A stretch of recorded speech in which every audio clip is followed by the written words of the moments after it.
All right, guys, in today's talk, I'm going to be covering some of the economic predictions that the really big names like Elon Musk and Ray Dalio, and one name in particular that I've been listening to quite a bit is Peter Schiff. And these guys are all kind of quite big names in the world of finance. Certainly Elon Musk's name as the richest man in the world. He seems to capture a lot of attention and everyone seems to be following his every word. Tesla and SpaceX, they've all done incredibly well. So the guy, naturally, when he has an opinion, everyone will take note of it. Now, the reason why I'm covering these is because these are people that can really move markets. Sell down in April at 142! They make suggestions, suddenly the whole market takes note and the whole thing can actually really start to move in that direction significantly. So what have they been saying? The general view from all of them is that there is an imminent market crash or an economic crash right around the corner.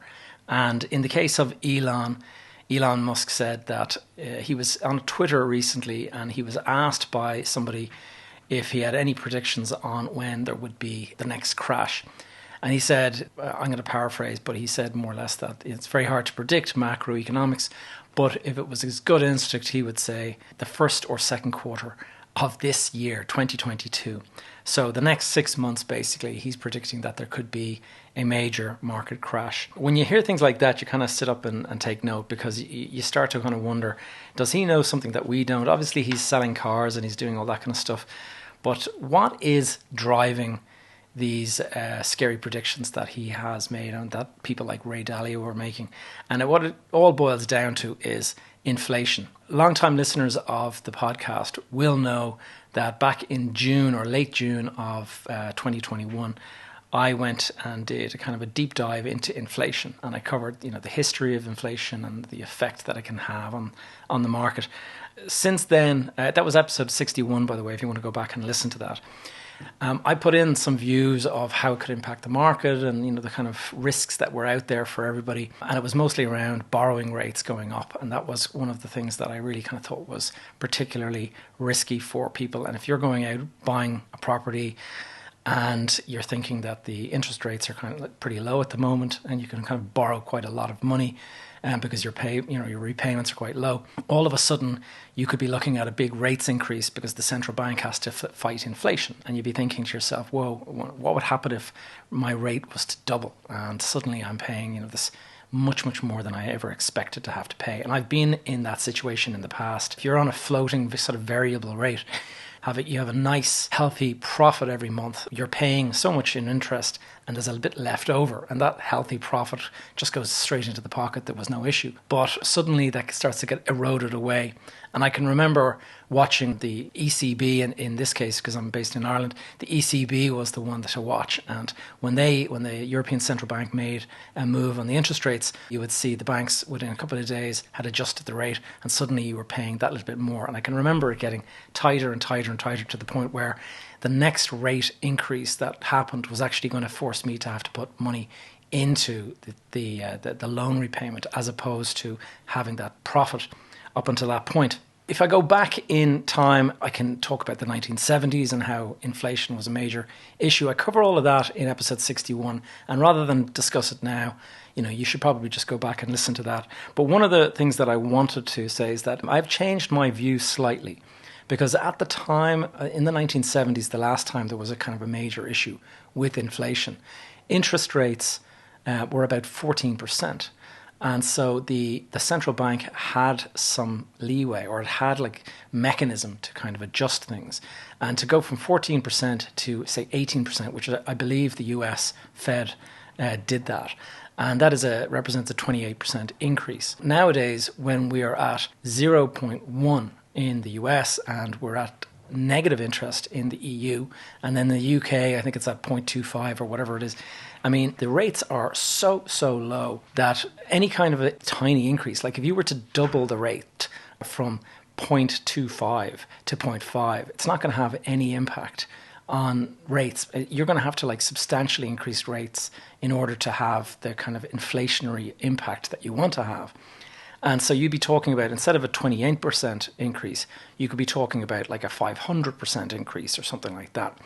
And if you're looking at that, then it's a significant increase in your payments. And so I was very worried about that, and I thought that could be something that would actually catch any borrowers who have recently bought a property, because there's so much rent coming in, so much expectation of what your rent can be and how much you can increase it by. Certainly here in Ireland, you've got the rent control zones, and that exists around different parts of the world as well. And if you're in a situation where your borrowings are matched more or less with your rent that you're collecting, or maybe you've got a little bit of a profit rent or whatever it is, but when you start to see that get eroded, it gets a little bit nerve-wracking. And nobody wants to get into the property business to have to actually take money out of, say, their salary or some other area where they're making money and start putting it in. So in this particular case, what's changed in my view is that I failed to recognize before that the biggest borrowers at the moment are not us individual investors out there, but the actual governments themselves. And you're talking about post-COVID, all of the governments around the world have had to actually borrow billions, if not trillions of dollars, euro, yen, pounds, whatever it is. And these trillions all have to be repaid at some point. And if they increase their interest rates by 500%, the biggest impact is going to be on their own repayments themselves. In the case of the Irish government, I remember looking at the budget a year ago, and I think it was 40 billion.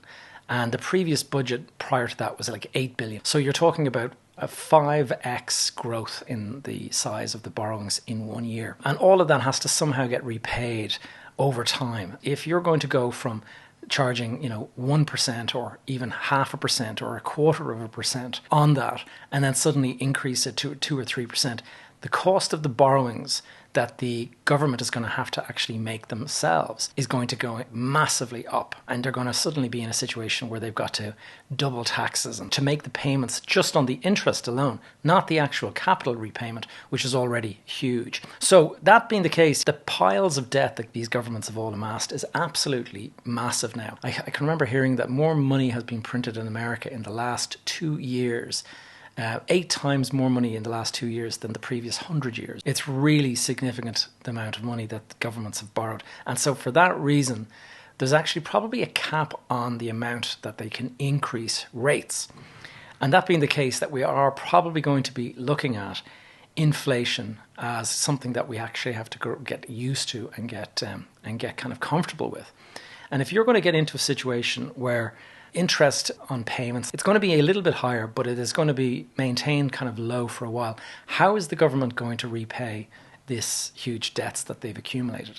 And I think what is probably more likely now is that they are going to actually intentionally allow inflation to actually start to grow so that it can erode the size of the debt taken out in the last 2 years over COVID. And if they don't do that, like, how are you going to repay it? Like, what you're basically doing is asking future generations to repay these billions and trillions of pounds, euro, yen, whatever it is. Now, in the case of Ray Dalio, and Ray has this great book called Principles, which I recommend that you guys go out and read. But the inflation situation for him, he says that it's really quite serious. And he's looked back at history and various empires over the years. And he's predicting that this could actually create a major problem for America, because over the years, similar patterns have been followed. And you get into a situation where there can actually be civil unrest, because the problem with inflation is that if you're a wealthy investor, it's not really a problem for you, because your assets are going to go up in price. And so you're just going to become wealthier and wealthier, and your debt is going to get smaller and smaller. Whereas if you are say you're a working class person, say you're a person who doesn't have any investments and who has just a salary and it's a low, base pay. If you're in a situation like that, fuel costs become prohibitive. Food costs have just shot up in the last 12 months or so. They become prohibitive. You suddenly find that everybody's much worse off, and you start to get the civil unrest where people are out protesting, demanding increases in pay. There's this widening of the social classes. The rich are getting richer, the poor are getting poorer. The bigger that grows, the more risk of social unrest. Peter Schiff is another interesting guy that you should possibly go and listen to. He's actually got a podcast himself called Peter Schiff Show. And I've just been listening to it recently, and he outlines all of the issues with inflation and things like this. But he's of the view that everybody should be getting out of cash and getting into gold and things like that. And he's predicting that gold will shoot up in the next few years. And he's very much against crypto. He's very much of the view that crypto is just this kind of bubble at the moment, that is going to collapse. So where do I fit in all this? I do think inflation will drive up asset prices. So I think being an investor is probably a good thing. And if you've got investments in property or whatever, you're going to probably do quite well over the next couple of years, provided that the repayments that you're making don't go out of your reach. You know, if you get into that point where it becomes more expensive than you can afford, that's a really difficult situation to be in. But I can remember my first property, like everybody at the time when you buy something, it seems expensive. And then 10 years later or 20 years later, you look back and you can't believe how cheap you bought it. And that is the way it always is. People today, I get messages from people saying prices are, as high as they were back in 2008. So the market is about to come to an end, is the view. But I can remember when I bought my first property, I think I paid $75,000 for it. And I sold it, 20 years later for $750,000. So 10 times it grew in that period of time. The second property I bought was my home. And I paid 392,000 Irish pounds for it back in 1999, I think it was. And I ended up selling that property like 6 years later for 1.9 million. It just grew rapidly. Now when you look at prices, now that was probably a bit inflated because of the boom or whatever, but you go and look at that same road and the house prices are all around 1.5 million or whatever it is.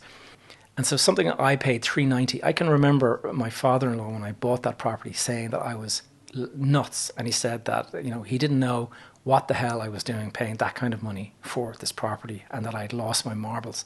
And here it is, a couple of years later, I sell it for, 4 times that price. So people always think that the prices are mad at the time, but inflation does creep in.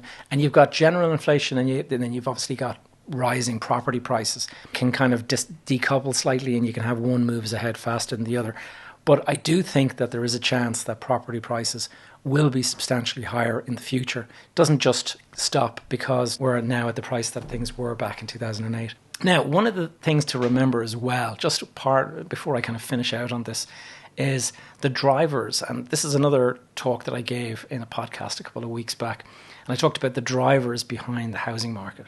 And the primary drivers that are driving the housing market are supply constraints and just this massive demand, pent-up demand. And it's not just here in the Irish market, but it is all over the world. You've got it in the US, you've got it in the UK, all over the world. And those have not changed. I mean, if there is a massive market crash tomorrow morning, the Irish market is still going to have the same imbalance in its supply and demand. That doesn't change. Now, what could change is that it could mean that access to capital and the ability to kind of raise finance quickly or easily could become more difficult. But everything has been going up. So you have a situation where crypto is gone crazy in the last couple of years.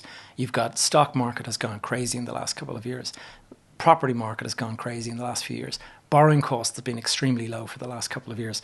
All of this stuff has just drove this big asset bubble.